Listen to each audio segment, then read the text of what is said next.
आप सभी के हमारे YouTube चैनल में आप सबके स्वागत बाटे। आई जा आप सबके हम एगो बहुत सुंदर हवन गीत सुनावतनी, आप सब सुनी जा। अच्छा लगी तो ज़्यादा से ज़्यादा शेयर करब जा, कमेंट करके बताब जा आप सबके गीत कैसन लागता। हमरो कहल पिया माना हवन अंगने में करावा हो, हमरो कहल पिया माना हवन अंगने में करावा हो, अंगने में करावा हो, अंगने में करावा, मोतियन चौका पुरावा हवन अंगने में करावा हो, मोतियन चौका पुरावा हवन अंगने में करावा हो, हमरो कहल पिया माना हवन अंगने में करावा हो, हरे हरे गोबर से अंगना लिपावा, हरे हरे गोबर से अंगना लिपावा, अंगना लिपावा हो, अंगना लिपावा, गंगा जल से कलशा भरावा हवन अंगने में करावा हो, गंगा जल से कलशा भरावा हवन अंगने में करावा हो, हमरो कहल पिया माना हवन अंगने में करावा हो, बेला के फूल गुलाब ले आवा, बेला के फूल गुलाब ले आवा, अड़हुल के हार पहिनावा हवन अंगने में करावा हो,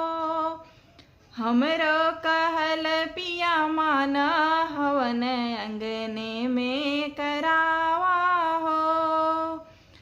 तुलसी के पत्ती दूध दही लावा, तुलसी के पत्ती या दूध दही लावा,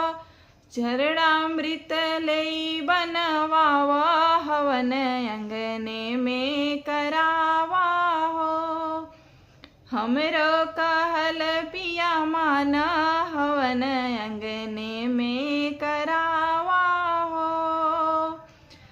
धूप दीप रोली अक्षत ले आवा, धूप दीप रोली अक्षत ले आवा, अंगने में कुंड बनवावा हवन अंगने में करावा हो, हमरो कहल पिया माना हवन अंगने में करावा हो, नरियल अनार बतासा ले आवा, नरियल अनार बतासा ले आवा, मैया के भोगवा लगावा हवन अंगने में करावा हो, हमरो कहल पिया माना हवन अंगने में करावा हो,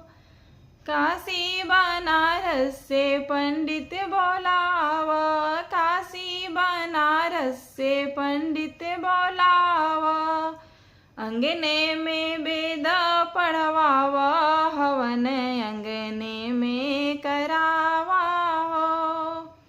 हमरो कहल पिया माना हवन अंगने में करावा हो, टोला पड़ोसिन गोतिन बुलावा, टोला पड़ोसिन आ गोतिन बुलावा, अंगने में कीर्तन कहावा हवन अंगने में करावा हो, हमरो कहल पिया माना हवन अंगने में करावा हो, हमरो कहल पिया माना हवन अंगने में करावा।